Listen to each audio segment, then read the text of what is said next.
तो झूठ बोलना बंद कर दीजिए। क्या बिगड़ जाएगा आपका? सच्ची बोलने में क्या बिगड़ जाएगा?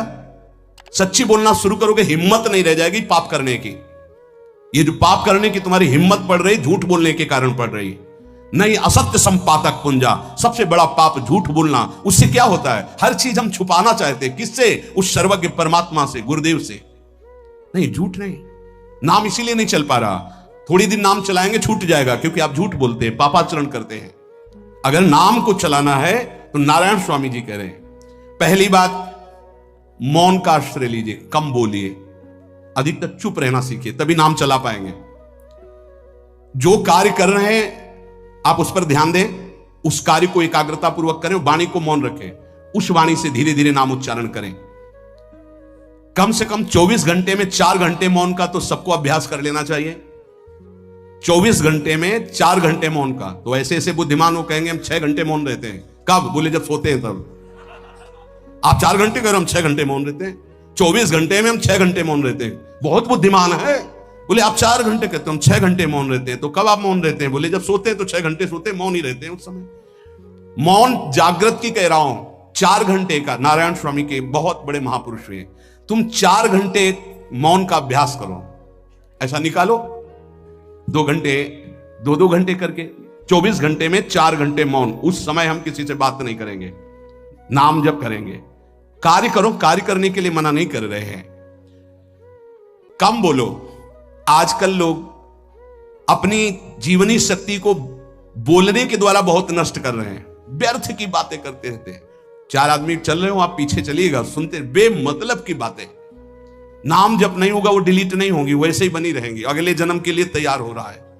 इसलिए नाम यदि सिद्ध करना है, नाम का फल लेना है, नाम का आनंद लेना है, तो वृथा भाषण बंद करो, बेकार की बात बंद करो। जितना कम बोलने से काम चल जाए उतना। सामने वाले को बोलने दीजिए, आप बीच में नाम चल रहा है जी, नाम चल रहा है। जब कोई आवश्यक बात हुई, पवित्र शब्द बोल दिया, नहीं चुपचाप सुनो। उसको लग रहा है कि आप संभाषण करो, मान लो रिश्तेदार है, नातेदार है, मित्र। अब आप व्यवहार में हैं, आप सीधे ये तो नहीं कह सकते हमसे बात मत करो। नहीं, हाँ बात कीजिए, लेकिन आप कम बोलिए, उसको बोलने दीजिए, आप नाम जप कीजिए। जरूरत भर बात कीजिए। बात में भगवान की चर्चा हो तो कोई बात नहीं, अगर प्रपंच की चर्चा है तो बचने की कोशिश कीजिए। अपने संबंधियों, अपने दोस्तों, अपने व्यवहारियों से व्यवहार, दोस्ती, संबंध शिथिल कीजिए, तभी नाम में प्रीति होगी। अगर ये कि अब हमारे दोस्त आ गए हैं तो फिर वो दोस्त छूट जाएगा नाम, अब बातें शुरू हो गई प्रपंच की। धन्य है ऐसी बुद्धि जो प्रियजनों से भी संभाषण केवल भगवत वाक्यों का, अन्यथा नहीं। इसीलिए इस मार्ग को वर्ण करना बहुत कठिन है। एक ऐसा तुम्हारा निवास स्थान होना चाहिए अलग, जिसमें अपने रिश्तेदार, नातेदार, व्यवहारियों का प्रवेश ना हो। आपकी शैया अलग होनी चाहिए। अगर नाम जापक नाम सिद्ध करना चाहता है, नाम का फल लेना चाहता है, नाम निरंतर चलाना चाहता है, तो जिस आसन पर आप बैठते हैं उसी में प्रपंची, विषयी, सांसारिक वृत्ति वाले बैठेंगे तो भजन की वृत्ति नहीं बन पाएगी। एक ऐसा, वैसे होते हैं घरों में बैठने वालों का अलग, लेकिन साधन कक्ष अलग होना चाहिए अपना। किसी का यदि प्रवेश ना हो तो आप देखेंगे कि आपके साधन के परमाणु आपको वहां बैठते ही तत्काल विक्षेप रहित करके भजन में लगा देंगे। अगर घर में ऐसा कुछ ना हो तो एक आसन अपना अकेला रखिए, जिस पर आप शयन करें वो आसन केवल आपका ही होना चाहिए। अगर वो सार्वजनिक बैठने के लिए ही है, ऐसी व्यवस्था नहीं, तो आसन समेट कर अपना अलग रख दीजिए और दूसरे आसनों पर बैठा लिए। फिर वो आसन हटाकर जब आप शयन करें तो आपका आसन होना चाहिए। इसका बहुत बड़ा प्रभाव पड़ेगा। कोई भी ऐसा दृश्य या पुस्तक ना पढ़ें जो वासनात्मक हो और प्रभु के नाम से आपको विमुख कर दे। अखबार आदि, समाचार आदि, ये हमारे चिंतन को नष्ट करते हैं। अगर नाम जब करना है, निरंतर नाम स्मृति बैठानी है, एक घटना कई मिनट तक विक्षेप देती है। ऐसा हुआ, कैसे लोग हैं। अब उसमें तो समाचार ही हो रहे हैं, सैकड़ों बातें हो रही, पेपर है तो सैकड़ों बातें लिखी हैं, क्या क्या, अब वो सब दिमाग में भर गई। इतना व्यसन है किसी किसी को पेपर पढ़ने का, समाचार पत्र पढ़ने का, कि सुबह होते ही वो विरह में रहते हैं कि पेपर आ जाएगा। आया नहीं, मिला तो ऐसी एकाग्रता से पढ़ते हैं जैसे वेदांत चिंतन करने वाला वेदांत चिंतन। चश्मा लगा, चाय रखी, ठंडी हो रही, उससे मतलब बीच बीच में चाय और चश्मा से और पूरे दिमाग में वही। आप क्या करेगा, जो पढ़ा है उसका चिंतन बनेगा, वही बोला जाएगा। अब जहां चार मिले तो तुम्हें पता है उत्तर प्रदेश में ये हुआ, मध्य प्रदेश में ये हुआ, चर्चा दिमाग। नाम जापक पूज्य श्री नारायण स्वामी कह रहे, अखबार पढ़ना, दुनिया भर की प्रपंच की जिसमें बातें हैं, ऐसे समाचार, ऐसे टेलीविजन देखना, ये तुम्हारे हृदय में नाम नहीं चलने देंगे, तुम्हारी स्फुरणा को गंदी कर देंगे, बेकार का वक्त खराब होगा। इसलिए अगर आपको पढ़ना ही है तो धार्मिक ग्रंथों को पढ़िए, अपने इष्ट संबंधी ग्रंथों को पढ़िए नाम जपने के लिए। किसी को कभी वचन न दें। पांचवा, बहुत बहुत पॉइंट की बात करें, यदि आपने किसी को वचन दे दिया और पूरा नहीं किया तो भजन का फल वहां जाएगा, ध्यान रखना।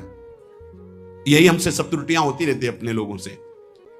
जाओ आज से बाद वचन दे दिया, हम ऐसा नहीं करेंगे, नहीं करेंगे चाहे मर जाएं। और अपने लोग ऐसे फिसड्डी हैं कि शाम के वचन देते हैं और सुबह फिसल जाते हैं, 2-4 दिन बोलते बोलते चला फिर फिसल जाते हैं। बोले कसम से आज से ऐसा नहीं करें। तो आप इसको खिलवाड़ न समझें, आपके सुकृत नष्ट हो रहे हैं, वासना आपके सुकृतों को नष्ट कर रही। दूसरा, जैसे आपने किसी से कहा कि मैं शाम के 5 बजे आ जाऊंगा, तो 5 बजने में 5 मिनट कम होने पर आपको पहुंच जाना चाहिए, 5 मिनट ओवर होने पर नहीं, उसके पहले ही आपको। यह संतों के जीवन में देखा गया है। समय का बहुत बड़ा जीवन में अस्तित्व है। अगर आप किसी को समय दें फिर उसमें प्रमाद स्थिति नहीं होनी चाहिए। 5 मिनट पहले पहुंचिए। समय दिया है किसी को तो 5 मिनट पहले उसको इंतजार ना करना पड़े। रात को सोते समय नाम जापक उपासक विचार करें, मेरा नाम किन किन कार्यों में छूटा, मेरे से कौन कौन सा पाप हुआ, मैंने कौन सी आज गलती की जो नहीं करना चाहिए, और उसे डायरी में नोट करें। नारायण स्वामी कह रहे दूसरे दिन सावधानी पूर्वक वो गलतियां ना होने पावे जो हमने आज की। जब उपासक सत्य बोलना स्वीकार करता है तो उसके हृदय में डर जागृत हो जाता है। ध्यान रखना, डर ये माया के द्वारा प्रेरित है। अगर व्यापार में सत्य बोलेंगे तो पैसा अधिक नहीं आएगा, अगर हम सत्य बोल दिए तो डांट लगेगी, अगर हम सत्य बोल दिए तो सब लोग जान जाएंगे मैं ऐसा गंदा हूं। सच्ची मानिए, सत्य बोलने का नियम ले लीजिए, आप निष्पाप हो जाएंगे, आप महात्मा बन जाएंगे अंदर से, कोई भी पापाचरण आपके जीवन में नहीं रह जाएगा। भगवान का नाम सत्य है, उस नाम को चलाने के लिए झूठ बोलने वाला नाम को कैसे चला सकता है। सत्य बोलने से यदि तुम्हारा नुकसान हो रहा है तो तुम सह जाइएगा। नारायण स्वामी कह रहे हैं उससे बड़ा लाभ आपको श्री भगवान प्रदान करेंगे। आप सत्य बोलिए। आजकल भगवान पर विश्वास नहीं, इसलिए झूठ पर विश्वास है। कलयुग की ऐसी प्रेरणा है कि सब झूठ बोलने लगे हैं, कोई डरता ही नहीं झूठ बोलने में। पूरा का पूरा, जैसे नहीं कहते कुछ तो सत्य होगा, ऐसे ऐसे महानुभाव हैं कि 100% झूठ बोल जाते हैं, 100%। धन्य है मोबाइल जो झूठ बुलाने में बहुत प्रवीण है, बहुत प्रवीण है। अरे भाई हम नहीं मिल सकते, आज हमारा मन नहीं है, खत्म खेल हो गया, सत्य बात है, नहीं मिल सकते आपसे, मत उठाओ फोन। अगर तुम्हें झूठे ही बोलना है तो फोन क्यों उठाओ, नहीं बोलेंगे, नहीं उठाएंगे तो समझ जाएगा कि उनकी रुचि नहीं। ये झूठ क्यों बोलना, सत्य बोलो। झूठ से यदि आप बच गए तो आपके जिह्वा पे नाम निरंतर चलने लगेगा। ये झूठ ही नाम नहीं चलने दे रहा। असत्य आचरण, छुपाने की वृत्ति, असत्य भाषण, ये नाम में प्रीति नहीं। किसी को भी फुसलाने के लिए झूठ मत बोलिए। सत्य बोलने का अभ्यास कर लिए तो पापी जीव भी महात्मा बन जाए। सत्य आवश्यक है। एक बड़े कागज पर ऐसी जगह लिख के रख लो जहां तुम उठते बैठते देखते हो कि मुझे सत्य बोलने का नियम लेना है, झूठ नहीं बोलना है। सत्य साधन कर लो, फिर देखो नाम कैसे चलता है। तपस्या, बड़े बड़े पुण्य, बड़े बड़े तीर्थ स्नान उतना पवित्र नहीं करेंगे जितना सत्य बोलने से होगा। पर बहुत कठिन है इस समय सत्य बोलना। मतलब बात बात पे असत्य का ही वर्ताव हो रहा है, असत्य का। अच्छा, ये कोई संसारी आदमी में नहीं, कुछ ऐसे होंगे जो सत्य की वार्ता करते नहीं। प्रायः क्या जाता है, झूठ बोलने में बोल दिया और सामने वाला राजी हो गया, हम निकल गए। लेकिन सत्य ना होने के कारण आप में सत्य आचरण, सत्य स्वरूप भगवान का नाम, भगवान को कहा गया सत्य नारायण, वो नाम नहीं चलेगा। भजन करने का पहला साधन है सत्य बोलना, जबान से सत्य बोला जाए। और भजन की संख्या प्रारंभ में जरूर लेनी चाहिए। यदि 10 माला का नियम लिया, 20 माला का नियम लिया, तो उसे निर्वाह करो। जैसे यहां शरणागति मंत्र मिलता है तो 11 माला प्रारंभ में दी जाती है कि आपको करना ही है, ज्यादा हो जाए वो ठीक, 11 से कम वो कभी जीवन में नहीं।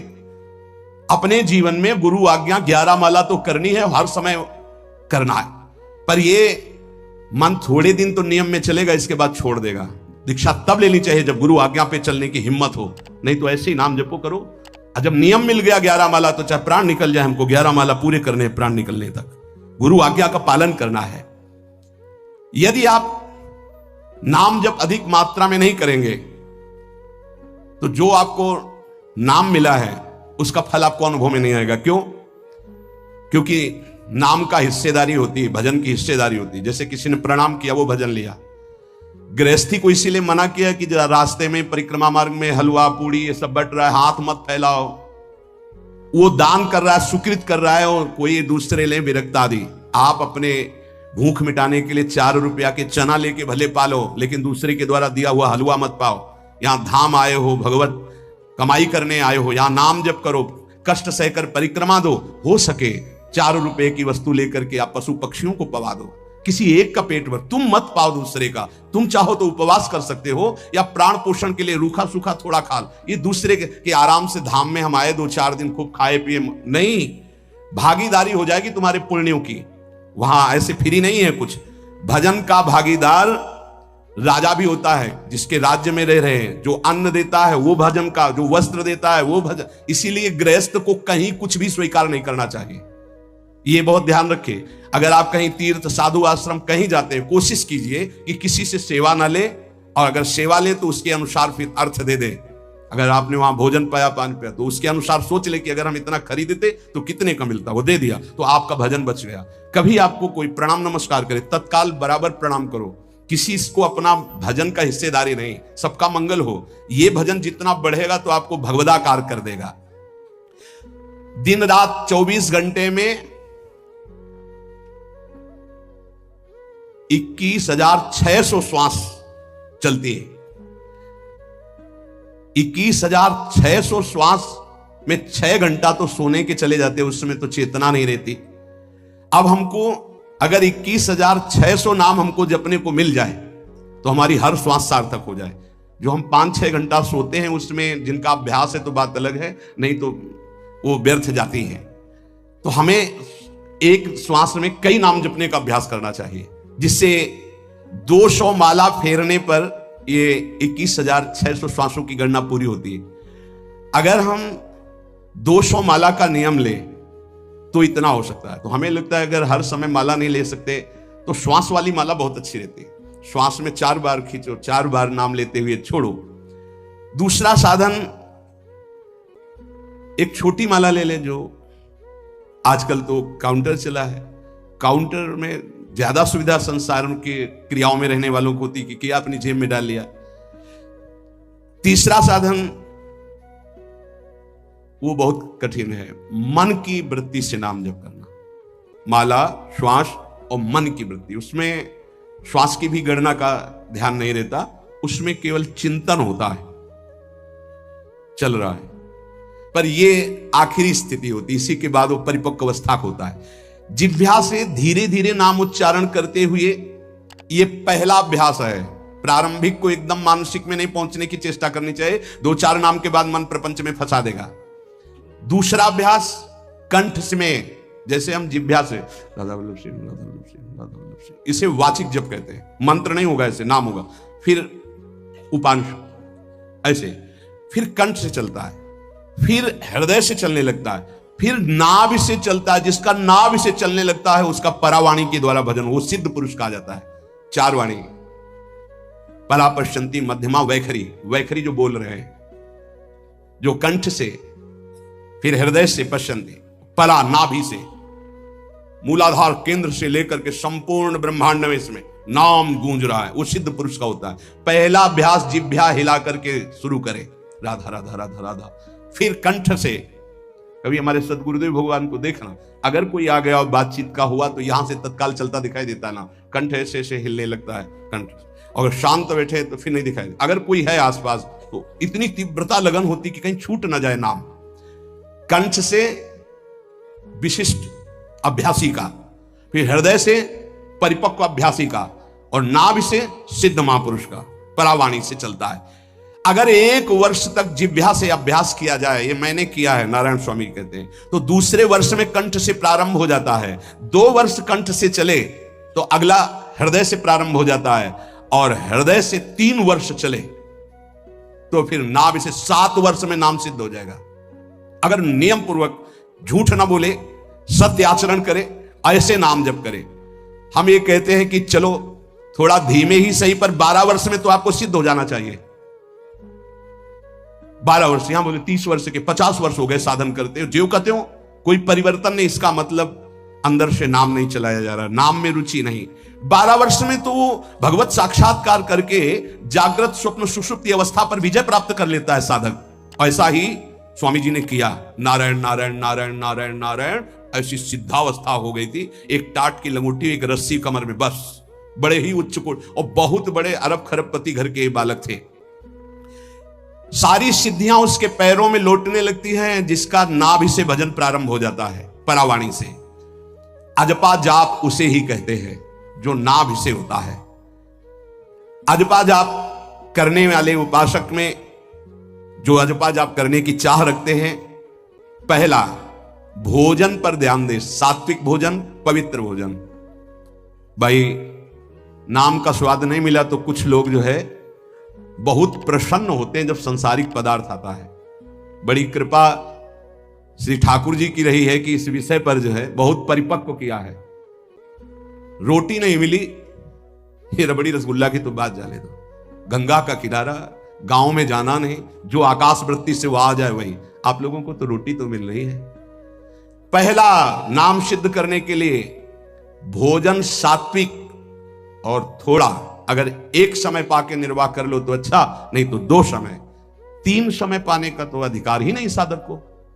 भगवान की बड़ी कृपा है, जब भूख थी तब था नहीं, और जब है तो भोजन नहीं पा सकते। वो बड़ा लीला बिहारी है। जब भूख थी तब भोजन नहीं, और जब भोजन है तो नियम कानून इसके लग गए हैं, ये इतना इतना।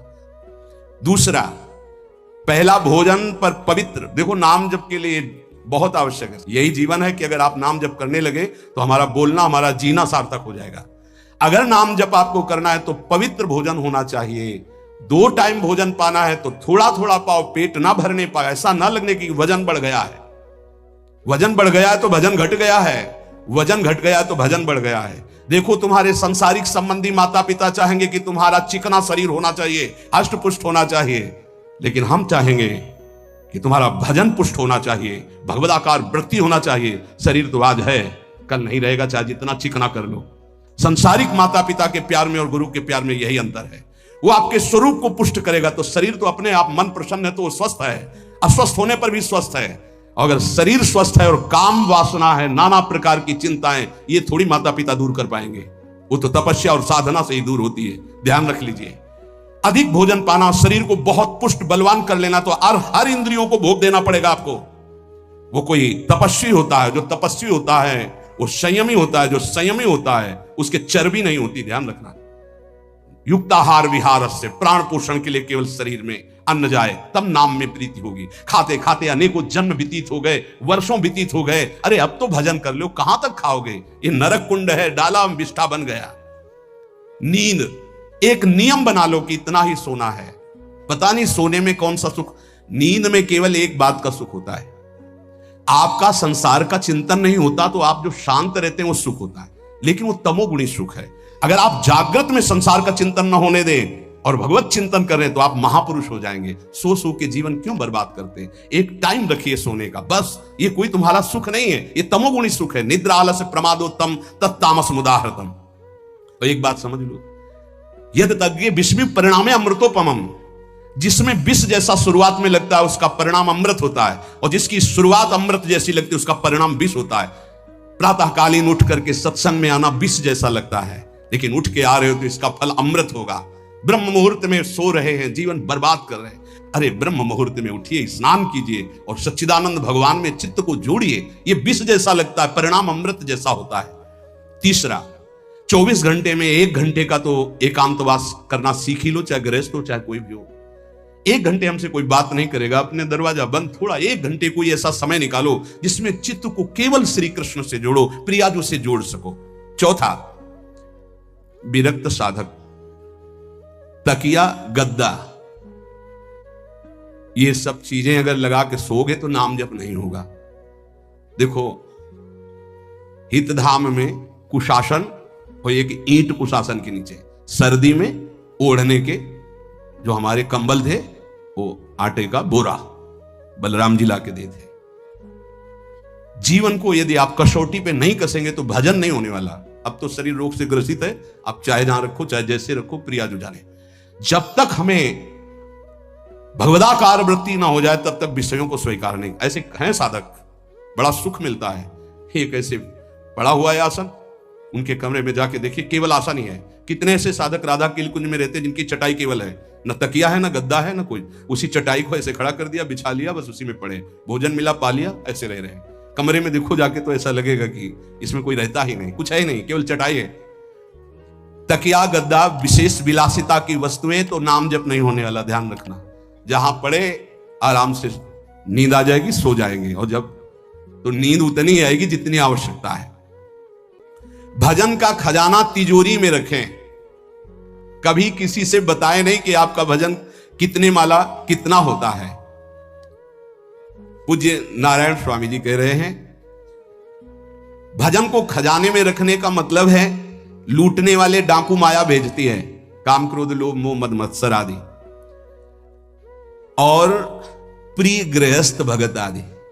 कैसे प्रिय गृहस्थ? स्वामी जी अब ये सब आप ही कहा है, बहुत बीमार है, आप देखना, ठीक है, दूसरे की दुख निवृत्ति करना संत का स्वभाव होता है, पर हम जिस मार्ग के पथिक है, हमारा कर्तव्य है, हमारे पास हमारे प्रभु के सिवा कोई नहीं, हमारा जो कुछ है वो प्रभु है। ए भैया, जैसा श्री जी चाहेंगे वही सब मंगल करेंगे, ये शब्द होना चाहिए, उससे उसका भी मंगल होगा, आपकी भक्ति पुष्ट होगी।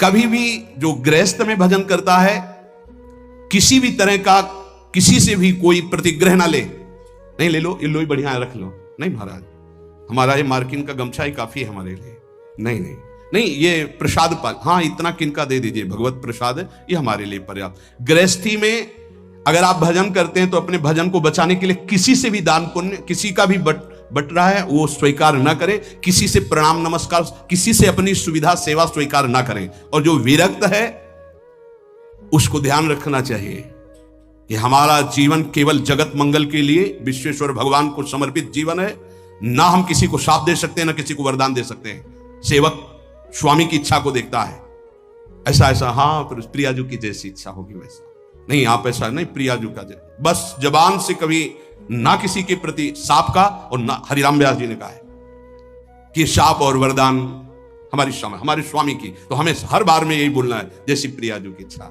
जैसी श्यामाजू की इच्छा। नहीं आप कुछ कह दीजिए तो राधा राधा राधा, नहीं कैसे मंगल होगा, आशीर्वाद दीजिए राधा राधा राधा, बहुत संभाल के। महात्माओं को इस बात में सावधान रखना चाहिए कि ये माया ममता का रूप धारण करके तुम्हारी तिजोरी को खाली कर देगी। खजाना लूटने के लिए माया बहुत अनुभवी महापुरुष है, सेवक के रूप में आती है, खास सेवक बनकर। आज तक जहां दगा हुआ है तो खास से हुआ है। जब वृक्ष कटने लगे तो आपस में बात की, भाई ऐसा कौन आ गया जो हमें काट सकता है? बोले हमारा कोई मिल गया। तो कुल्हाड़ में जो बेट है ना, बोले मिल गया कोई हमारा। खास बन करके आती है माया, सेवक सेविका रूप लेके। बहुत अनुभव की बात महापुरुषों की, मान लीजिए विरक्त जनों के लिए खास बात है। सेवक सेविका रूप रख करके माया आएगी। इसके बाद अगर आपने स्वीकार किया, फिर तुम सेवक होगे, वो स्वामी हो।